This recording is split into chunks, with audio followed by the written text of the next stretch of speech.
የተወደዳችሁና የተከበራችሁ የኢትዮኒውስ ቤተሰቦች እንደምን አላችሁ? ሰላምታችን በያላችሁበት ይድረስ። እነሆ አዳዲስና ወቅታዊ መረጃዎችን አዘጋጅተን ወደ እናንተ ማድረስ ጀምረናል። ከኢትዮኒውስ የዜና ውጃ ጋር አብራችሁን ጥቆይ ግብዣችን ነው። በቅድሚያም አርዕስተ ዜናዎችን አስቀድማለሁ። በአማራ ክልል ደሴ ከተማ ዙሪያ ጨምሮ በተለያዩ አካባቢዎች በአገዛዙ ጦርና ፋኖ ኃይሎች መካከል የሚደረገው ውጊያ ዛሬም ተጠናክሮ ቀጥሏል። ከጦርነቱ ጎን ለጎን የብልጽግና አገዛዝ ለገበያ ያወጡ ወጣቶችን ለወታደራዊ ግዳጅ አገልግሎት አፍሷል ሲሉ ነዋሪዎች አጋልጠዋል። በራሳቸው ሀገርና ሕዝብ ላይ ዓለም አቀፍ ወንጀሎች የሚፈጽሙበት ጦርነት ከሚያከናውኑት አንዱና የአገዛዙ ጦር ኢታማዦር ሹም ወታደራዊ አማካሪና የተኩስ አመራር ኃላፊ የሆኑት ጄኔራል አለምሸት ደግፌ ደግሞ ማህበራዊ ሚዲያ ራሱን ችሎ የጦር ሜዳ ሆኖብናል ሲሉ ተናግረዋል። በዝርዝር እንመለከተዋለን። ህወሓት የብልጽግና መንግስት የከፋ ጦርነት የሚያስከትል ሌላ ዙር ጦርነት ከማቀጣጠል እየሰራ ነው አለም። አሁን የሚነሳው ጦርነት በክልሉ ብቻ ያበቃም፣ በቀጠናው ከባድ ችግር የሚያመጣ በመሆኑ ዓለም አቀፉ ማህበረሰብ አስቸኳይ እርምጃ ይውሰድ ያለው ህወሓት ብልጽግና ትግራይን ለማዳከም ያለመ ከበባ እየፈጸመ ነው ማለት ከሷል። የትግራይ ህዝብ ለማንበርከክና ወደ ጦርነት ለማስገባት ከፍተኛ ሸፍጥ እየፈጸመ ይገኛል ማለት የከሰው ህወሓት ተፈናቃዮቹ መመለስ ያለበት ኃይል ሌላ ሸፍጥ ውስጥ ገብቷል ብሏል። የውስጥ አንድነታችን እየተጠናከረ ነው ያለው ህወሓት ሁሉንም የመመከት አቅሞች ተጠቅመን የትግራይን ህዝብ ደህንነት ለማስቀጠል ወስነናል ብሏል። የህወሓት ማዕከላዊ ኮሚቴ ስብሰባ የተጠናቀቀ ሲሆን ይህን አስመልክቶ በወጣው መግለጫ ላይ ነው ይህን ያለው። በዝርዝር የምናየው ነው። ፕሬዚዳንት ዶናልድ ትራምፕ የሩሲያ ዩክሬን ጦርነት ለማስቆም ባቀረቡት እቅድ ላይ የዩክሬን አጋሮች ስጋታቸውን ከገለጹ በኋላ የአሜሪካ እቅድ ሊቀየር ይችላል አሉ።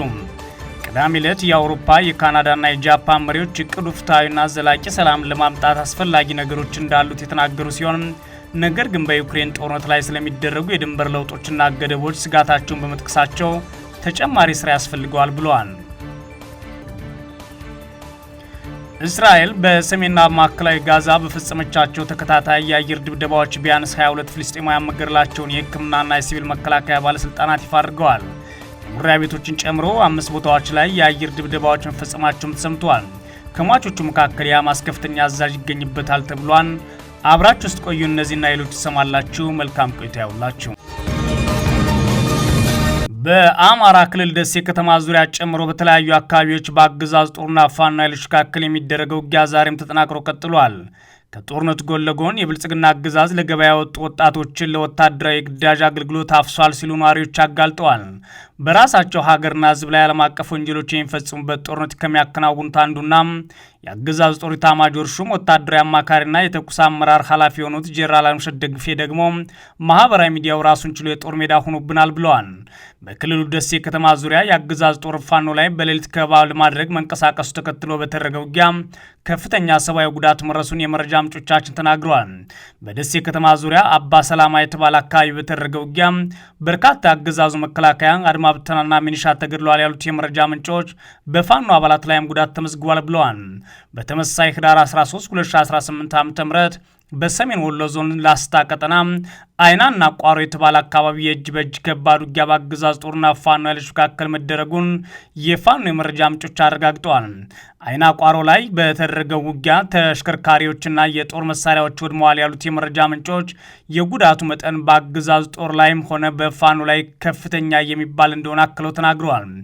አገዛዙ ከሰሞኑ በላስታ ቀጠና አይና ወረዳ አካባቢዎች ተደጋጋሚ ድሮን ጥቃትና የከባድ መሳሪያ ድብደባ መፈጸሙ መዘገባቸው የሚታወስ ሲሆን በድሮን ጥቃቱ በፋኖ ኃይሎች ምርኮኞች ሆነው የቆየው የአገዛዙ ጦር 12ኛ ክፍለ ጦር ምክትል አዛዥ ኮሎኔል ዘሪሁን ማሙዬ መገደላቸውም ተዘግቧል። በአካባቢው በአገዛዙ ጦርና ፋኖ ኃይሎች መካከል የሚደረገው ውጊያ ቀጥሏል ሲሉ ነው የኢትዮኒውስ የመረጃ ምንጮችም የተናገሩት። በተመሳሳይ በምዕራብ ጎጃም ዞን ቋሪትና ደንበጫ እንዲሁም በሰሜን ጎጃም ዞን የልማናና ዴንሳ ወረዳዎች በተደረጉ ውጊያዎች በርካታ የአገዛዙ ወታደሮች ሲገደሉ በነዋሪዎች ላይ ግድያ መፈጸሙ ተሰምቷል። በምዕራብ ጎጃም ዞን ቋሪት ወረዳ ገነት አቦና ገበዘ ማርያም አቅራቢያ ዘይበኛ አካባቢ ከባድ ውጊያ መደረጉን የተናገሩት የኢትዮኒውስ የመረጃ ምንጮች በውጊያው ከፍተኛ ቁጥር ያላቸው ወታደሮች ተገድለዋል ብለዋል። በተያያዘም በይልማና ዴንሳ ወረዳ እናገርና ሰቀል አካባቢዎች በተደረጉ ውጊያዎች የአገዛዙ ጦር ላይ ከፍተኛ ጉዳት ደርሶበታል ሲል ያስታወቀው የአማራ ፋኖ ብሔራዊ ኃይል ምዕራብ አማራ ቀጠና ቴዎድሮስ ዕዝ ነው። በውጊያው ከተገደሉ የአገዛዙ ወታደሮች በተጨማሪ በርካታ የቆሰሉ ወታደሮች ወደ አዴት ሆስፒታል ለሕክምና ገብተዋል ነው ያለው አፋባ። በአካባቢው ከተደረገው ውጊያ ምንም አይነት ተሳትፎ አልነበራቸውም የተባሉ 2 የአግታ ከተማ ነዋሪዎች በአገዛዙ ጦር በግፍ መገደላቸውን የተናገሩት ደግሞ የአካባቢው ነዋሪዎች ናቸው። የአገዛዙ ጦር በይልማናና ዴንሳ ወረዳ አግታ ከተማ ነዋሪ የሆኑትን አቶ ንግሩ ምትኩና ወጣት ተሸራሽ ሸቤን በግፍ በአደባባይ ተኩሶ ገድሏቸዋል ነው ያሉት ነዋሪዎቹ። በሌላ በኩል በአማራ ክልል የውጊያ ስምሪት የተሰጣቸው የአገዛዙ ወታደሮች ከግዳጅ ቀጠናቸው በመውጣት የፋኖ ኃይሎችን መቀላቀላቸውን ቀጥለዋል። በትላንትናው ዕለት ብቻ በወሎና ጎጃም በርካታ የአገዛዙ ወታደሮች ከነትጥቃቸው ወደ ፋኖ ኃይሎች መቀላቀላቸው ሰምተዋል። በወሎ ቀጠና ብቻ በአንድ ቀን 31 የአገዛዙ ወታደሮች አንድ ስናይፐር፣ አንድ ብሬን፣ 29 ክላሽንኮቭ በመያዝ ፋኖ መቀላቀላቸውን የአማራ ፋኖ ብሔራዊ ኃይል ምስራቅ አማራ ቀጠና ሜሊክዝን ያረጋገጠው።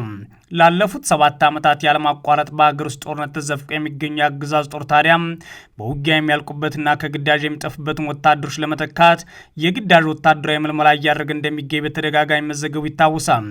የግዳጅ ወታደራዊ ምልመላውን ደግሞ ህጻናትን የጨመረ እንደሆነ የአሜሪካ መንግስት ሳይቀር በሪፖርቱ በማጋለጥ ህጻናትን ለወታደራዊ አገልግሎት መመልመል አቁሙ በሚል ለአገዛዙ ጥሪ አቅርቧል።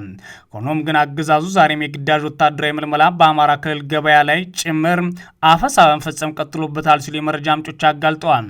ለአብነትም በትላንትናው ዕለት በደቡብ ጎንደር ዞን ለቅዳሜ ገበያ ክምር ድንጋይና ደብረ ታቦርን ጨምሮ ወደ ከተማ እየወጡ ወጣቶችን የአገዛዙ ጦር አባላት አፈሳ ፈጽሞባቸዋል ሲሉ የመረጃ ምንጮች ለኢትዮ ኒውስ ተናግረዋል። የከተሞቹ ገበያ መውጫና መግቢያ በወታደሮች ተዘግተው ወደ ገበያ ከገጠራማ አካባቢ የመጡ በርካታ ወጣቶች ታፍሰው ተወስደዋል የሚሉት የኢትዮ ኒውስ የመረጃ ምንጮች ክምር ድንጋይ ከተማ ብቻ ቁጥራቸው 100 የሚሆኑ ወጣቶች ታፍሰው ወደ ንፋስ መውጫ ከተማ ወታደራዊ ካምፕ ተወስደዋል ብለዋል። በገበያ ላይ ወጣቶችን ለወታደራዊ አገልግሎት ሲባል አገዛዙ የፈጸመው አፈሳ በደርግ ወታደራዊ መንግስት ዘመን ይፈጸም የነበረውን የግዳጅ ወታደራዊ አገልግሎት ያስታወሰ ነው ብለዋል ነዋሪዎቹም። በሌላ በኩል የአገዛዙ ጦር ኢታማዦር ሹም ወታደራዊ አማካሪና የተኩስ አመራር ኃላፊ የሆኑት ጀነራል አለምሸት ደግፌ ማህበራዊ ሚዲያ አሁን ላይ ራሱን ችሎ የጦር ሜዳ ሆኗል ሲሉ ተናግረዋል። ጀነራሉ በግዴለሽነትና በሐሰት የተሞሉ ልጥፎች በሺዎች የሚቆጠሩ ወታደሮች እንደነት አደጋ ላይ ይጥላሉ ሲሉ ተናግረው ወታደሮቻቸው በብልሃትና በአርበኝነት እንዲጠቀሙ አሳስበዋል። ከዚህ ቀደም ኢታማዦር ሹም ብርሃኑ ጁላን ጨምሮ የአገዛዝ ጦር አዛዦች ማህበራዊ ሚዲያው ከፍተኛ ፈተና እንደፈጠረባቸው ሲናገሩ ተደምጠው ነበር። ጀነራል አለምሸት ደግፌ ማህበራዊ ሚዲያው የጦር ሜዳ ሆኖብናል ሲሉ የተናገሩት በመከላከያ ዩኒቨርሲቲ ኮሌጅ ሲሰጥ የቆየ ስልጠናን ማጠናቀቂያ ላይ በመገኘት እንደሆነ የአገዛዙ ጦር ሚዲያ ክፍል ነው የዘገበው። ህወሓት የብልጽግና መንግስት የከፋ ጥፋት የሚያስከትል ሌላ ዙር ጦርነት ለማቀጣጠል እየሰራ ነው አለ። አሁን የሚነሳው ጦርነት በክልሉ ብቻ ያበቃም፣ በቀጠናውም ከባድ ችግር የሚያመጣ በመሆኑ ዓለም አቀፉ ማህበረሰብ አስቸኳይ እርምጃ ይውሰድ ያለ ህወሓት ብልጽግና ትግራይን ለማዳከም ያለመ ከበባ እየፈጸመ እንደሆነ ተረድቻለሁ ብሏል። የትግራይ ህዝብ ለማንበርከክና ወደ ጦርነት ለማስገባት ከፍተኛ ሸፍጥ እየፈጸመ ይገኛል ማለት የከሰው ህወሓት ተፈናቃዮች መመለስ ያለበት ኃይል ሌላ ሸፍጥ ውስጥ ገብቷል ብሏል። የውስጥ አንድነታችን እየጠናከረ ነው ያለው ህወሓት ሁሉንም የመመከት አቅሞች ተጠቅመን የትግራይን ህዝብ ደህንነት ለማስጠበቅ ወስነናል ብሏል። የህወሓት ማዕከላዊ ኮሚቴ ስብሰባ የተጠናቀቀ ሲሆን ይህን አስመልክቶ ባወጣው መግለጫ ነው ይህን ያለው። የህወሓት ማዕከላዊ ኮሚቴ ላለፉት ቀናት አከናወናቸው የስራ አፈጻጸም ወቅታዊ ሁኔታና በቀጣይ አቅጣጫዎች ላይ ተመስርቶ ከህዳር 8 እስከ ህዳር 13 ቀን 2018 ዓ.ም አካሄድኩት ባለው መደበኛ ስብሰባ የተለያዩ ድርጅታዊና መንግስታዊ ተግባራትን ጨምሮ የክልላችን ወቅታዊ ውስጣዊ ሁኔታዎችን መሰረት አድርጎ ጥልቅ ውይይት በማካሄድ የቀጣይ የትግል አቅጣጫዎችን በመቀየስ ስብሰባያን አጠናቅቄያለሁ ብሏል።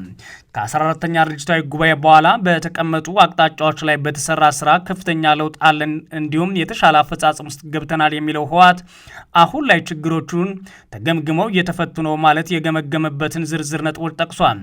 በመግለጫውም ወቅታዊ ሁኔታዎች ከተፈናቃዮች አንጻር፣ ከፕሪቶሪያ ስምምነት አንጻር ብሎም ከትግራይ ህዝብ ህልውናና የፌዴራል መንግስት ከሚያደርጋቸው እንቅስቃሴዎች አንጻር ግምግሜያለሁ ብሏል።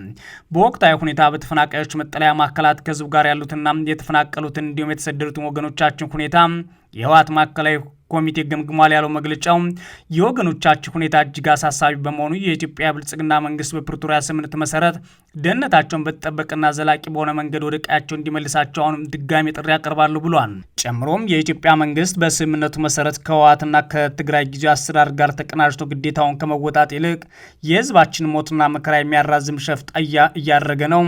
በስምምነቱ አወዛጋቢ ተብሎ በተጠቀሰው ወልቃይትና አካባቢው በኃይል ወረው የያዙ ታጣቂዎችና ሰፋሪዎች ከህገ መንግስታዊ የትግራይ ሉዓላዊ መሬት እንዲወጡ በማድረግ ብሔራዊ ማንነቱ እንዲቀየር እየተገደደ ያለውን ህዝባችን ነጻ እንዲወጣና የተፈናቀለና የተሰደደ ህዝባችን ወደ ቀዬው እንዲመለስ ግዴታውን መውጣት ይገባል በሚል ግምገማ አድርጌያለሁ ብሏል። መግለጫው ጨምሮም በመልካም አስተዳደር፣ በመልሶ ግንባታ አገልግሎት አሰጣጥ እንዲሁም በተለያዩ ማህበራዊ ዘርፎች መሰረታዊ የህዝብ ጥያቄዎች ላይ ተወያይቻለሁ ሲሆን ሙስና አሁን ላይ ችግር ሆኖብናል፣ ይህን እርምጃውን ስር እናስቆማለን ይላል። በዋናነትም የህወሓት ማዕከላዊ ኮሚቴ ከተወያየባቸው ጉዳዮች የኢትዮጵያ መንግስት አሁናዊ አቋምና የፕሪቶሪያ ስምምነት መጣስና ወደ ጦርነት ጉዞን የተመለከተ ሆኗል። ህወሓት የኢትዮጵያ መንግስት የፕሪቶሪያ ስምምነትን በመጣስ በትግራይ ላይ እየፈጸመ ያለውን ተግባር ነው ያለ ሲሆን የኢትዮጵያ መንግስት ስምምነቱን በመጣስ ታጣቂዎችን በማደራጀት በማስታጠቅ ጦርነት በማቀጣጠል አልፎም የከፋ መስዋዕትነት እንድንከፍል ያደረገውን የድሮን ጥቃት ከፍተኛ የፖለቲካ ውሳኔ የተሰጠበት መሆኑን አመላካች እንደሆነ ተወያይቻለሁ ብሏል። የድሮን ጥቃቱ በአፋር አዋሳኝ የተፈጸመው በፖለቲካዊ ውሳኔ ነው ያለው ይህም የፌዴራል መንግስቱ ምን ያህል እንቅስቃሴ እያደረገ እንደሆነ የሚያሳይ ነው ብሏል። ጨምሮም የኢትዮጵያ መንግስት የከፋ ጥፋት የሚያስከትል ሌላ ዙር ጦርነት ማቀጣጠል ላይ ይገኛል ያለ ሲሆን ይህንን የከፋ ጦርነት የሚያመጣ የጦርነት እንቅስቃሴ ከማድረግ ይቆጠብ ይላል። ከዚህ በተጨማሪም የኢትዮጵያ መንግስት በትግራይ ላይ ያወጀው ሁለንተናዊ እገዳና ከበባ ላይ ያለው ህወሓት እንዲሁም ትግራይን የእውቀትና ግርግር ማዕከል ለማድረግ እያደረገ ነው እንቅስቃሴዎችን በጥልቀት ገምግሜያለሁ ብሏል። የኢትዮጵያ መንግስት በአሁኑ ሰዓት የመንግስት ሰራተኞችን ደሞዝ፣ ነዳጅና መሰረታዊ ሸቀጦችን በመከልከልና ትራንስፖርት በማስተጓጎል የትግራይን ህዝብ በማስራብ እንዲንበረከክ ለማድረግ እንዲሁም ተገፍቶ ወደ ሁከት እንዲገባ ለማድረግ የሚያከናውነው እንቅስቃሴ ማቆም አለበት ማለት አስጠንቅቋል። ህወሓት በመግለጫ የአፍሪካ ህብረት የምክር ፓናል እንዲሁም የፕሪቶሪያ ስምምነት ለመፈረም አዎንታዊ አስተዋጽኦ ያደረጉ ሀገራት ዓለም አቀፍና አህጉራዊ ተቋማት የፕሪቶሪያውን ስምምነት ከመቼውም ጊዜ በላይ በአደጋ ላይ መውደቁን በመገንዘብ የአፍሪካ ህብረት ፓናል በፍጥነት እንዲጠራና እስካሁን ያለውን የስምምነቱን አፈጻጸምና እየተባሰ የመጣውን የጦርነት አደጋ እንዲገመግም ጫና እንዲደረግ ብሏል።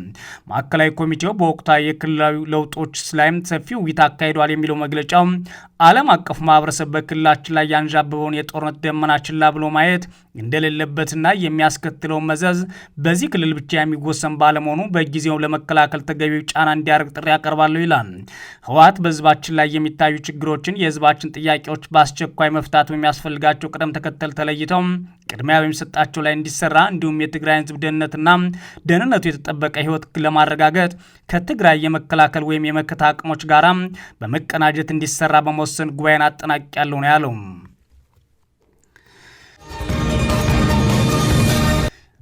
ፕሬዚዳንት ዶናልድ ትራምፕ የሩሲያ ዩክሬን ጦርነት ለማስቆም ባቀረቡት እቅድ ላይ የዩክሬን አጋሮች ስጋታቸውን ከገለጹ በኋላ የአሜሪካ እቅድ ሊቀየር ይችላል አሉ።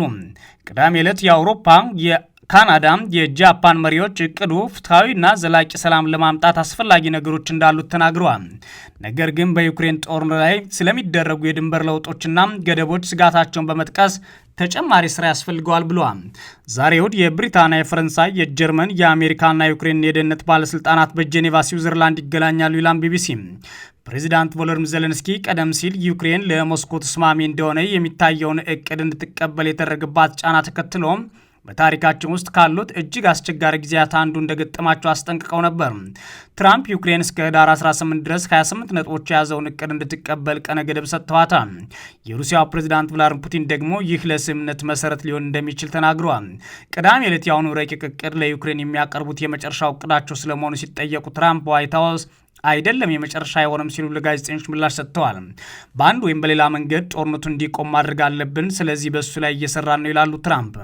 የአሜሪካ ውጭ ጉዳይ ሚኒስትር ማርኮ ሩቢዮና ልዩ ልዑክ ስቲቭ ዊትኮፍ እሁድ ዕለት በጄኔቫ የሚካሄደው ውይይት ላይ ከሚሳተፉት መካከል ናቸው ብለዋል ቢቢሲ። የብሔራዊ ደህንነት አማካሪ ጆናታን ፓውልም በእንግሊዝ በኩል ይሳተፋሉ ተብሏል። ቅዳሜ በደቡብ አፍሪካ በተካሄደው የቡድን 20 ጉባኤ ላይ የወጣው የጋራ መግለጫ በካናዳ፣ በፊንላንድ፣ በፈረንሳይ፣ በአየርላንድ፣ በጣሊያን፣ በጃፓን፣ በኔዘርላንድስ፣ በስፔን፣ በእንግሊዝ፣ በጀርመንና በኖርዌይ መሪዎች ተፈርሞበታል ይላል። ሁለት ከፍተኛ የአውሮፓ ህብረት ባለስልጣናትም ከፈረሙት መካከል ነበሩ። መግለጫው እንዲህ ያለ ሲሆን ረቂቅ የሰላም እቅዱ ተጨማሪ ስራ የሚፈልግ መሰረት ነው ብለን እናምናለን።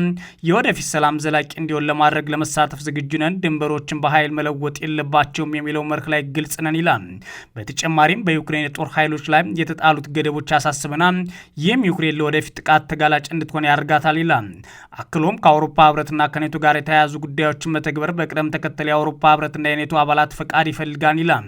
በጆሃንስ በጆሃንስበርግ እየተካሄደ በሚገኘው የቡድን 20 ጉባኤ ላይ እየተሳተፉ የሚገኙት የዩኬ ጠቅላይ ሚኒስትር ሰር ኪር ስታርመር ቅዳሜ ዕለት ከዜሌንስኪ ጋር በስልክ ከተነጋገሩ በኋላ ትራምፕ ጋርም እንዲሁ በስልክ ተወያይተዋል በማለት ቢቢሲ ዘግቧል። የጠቅላይ ሚኒስትር ጽሕፈት ቤት ቃል አቀባይ ሰር ኪር ስታርመር ከትራምፕ ጋር በነበራቸው የስልክ ንግግር ዛሬ በቡድን 20 ጉባኤ ላይ በተገኙት የበጎ ፈቃደኛ አጋሮች ወይም የዩክሬን አጋሮች መካከል የተካሄዱ ውይይቶችን አስተላልፏል ብሏል። አክለውም መሪዎቹ በጄኔቫ በሚካሄደው ስብሰባ ላይ ባለ 28 ነጥብ የአሜሪካ የሰላም ሀሳብ ላይ አብረው ለመስራት ተስማምተዋል። ነገ እንደገና ለመነጋገርም ቀጠሮ ይዘዋል ተብሏል። ሰር ኪር ቀደም ሲል በዩናይትድ ስቴትስ እቅድ ውስጥ የዩክሬን ወታደራዊ ኃይል ላይ የቀረበውን ገደብ በተመለከተ ስጋት እንዳላቸውም ተናግረዋል። ዩክሬን የተኩስ አቁም ስምምነት ከተደረገ ራሷን መከላከል መቻል አለባት ይላሉ። ሾልኮ የወጣው የአሜሪካ የሰላም እቅድ የዩክሬን ወታደሮች በአሁኑ ጊዜ ከሚቆጣጠሩት ምስራቅ ዶኔትስክ ክልል እንዲወጡ እንዲሁም በሩሲያ ከተያዘችው በዶኔትስክ እንዲሁም በአጎራባቿ ሉሃንስክ ክልልና በ2014 በሩሲያ ከተያዘው የደቡባዊ ክሪሚያ ባህረ ገብ መሬት እንዲወጡ ሀሳብ ያቀርባል። አርብ ዕለት ትራምፕ ዜሌንስኪ የአሜሪካን ሀሳብ መቀበል አለበት ሲሉ ተናግረው የነበረ ቢሆንም አለበለዚያ ዩክሬንና ሩሲያ ትግላቸውን ይቀጥላሉ ሲሉ ድጋሚ መናገራቸውም ተዘግቧል።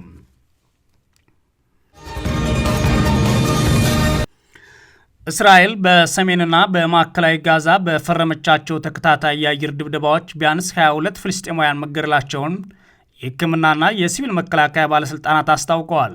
የመኖሪያ ቤቶች ጨምሮ 5 ቦታዎች ላይ የአየር ድብደባ መፈጸሙ ተነግሯል። ከሟቾቹ መካከል የሐማስ ከፍተኛ አዛዥ እንደሚገኙበት የአካባቢው መረጃ ምንጮች ነግረውኛል ይላል ቢቢሲ። የእስራኤል ጦር ቅዳሜ ዕለት በጋዛ ኢላማዎች መመታቱን የገለጸ ሲሆን አንድ አሸባሪ ታጣቂ በእስራኤል ሙሉ ቁጥጥር ስር ያሉ ቦታዎችን የሚለይና ቢጫ መስመር የሚል ስያሜ የተሰጠውን የሰርጡን መስመር አቋርጦ በወታደሮች ላይ በመተኮስ የተሰጠ አጸፋ ምላሽ ነው ብሏል። ሐማስ ግን ይህን አስተባብሏል። ሁለቱ ወገኖች ከ6 ሳምንታት በፊት የተፈራረሙበትን የተኩስ አቁም ስምምነት በመጣስ እርስ በርስ ይካሰሳሉ። በጋዛ የጤና ሚኒስቴር መረጃ መሰረት የተኩስ አቁም ስምምነቱ ተግባራዊ መሆን ከጀመረ ወዲህ ከ310 በላይ ፍልስጤማውያን በእስራኤል ጥቃቶች ተገድለዋል። የአካባቢው የሲቪል መከላከል እንዳስታወቀው ቅዳሜ ዕለት የእስራኤል ጥቃት በሰሜን በምትገኘው የጋዛ ከተማ እንዲሁም በማዕከላዊ ጋዛ የሚገኘው የዴር አልባህላን እንዲሁም የኑሲራት ካምፕን ኢላማ አድርጓል። የሐማስ ባለስልጣናት በጋዛ ከተማ በርካታ ሕዝብ በሚኖርበት የሪማል አካባቢ በሚገኘውና አባስ በሚል ስያሜ ባለው መስቀለኛ መንገድ ላይ 5 ሰዎች መገደላቸውን ተናግረዋል። የዓይን እማኞች የእስራኤል ጥቃት መኪና አቃጥሏል ብለዋል። በተጨማሪም በዴር አልባህላህ በሚገኘው መስጊድ አቅራቢያ 3 ሰዎች መገደላቸውን ባለስልጣናት ተናግረዋል።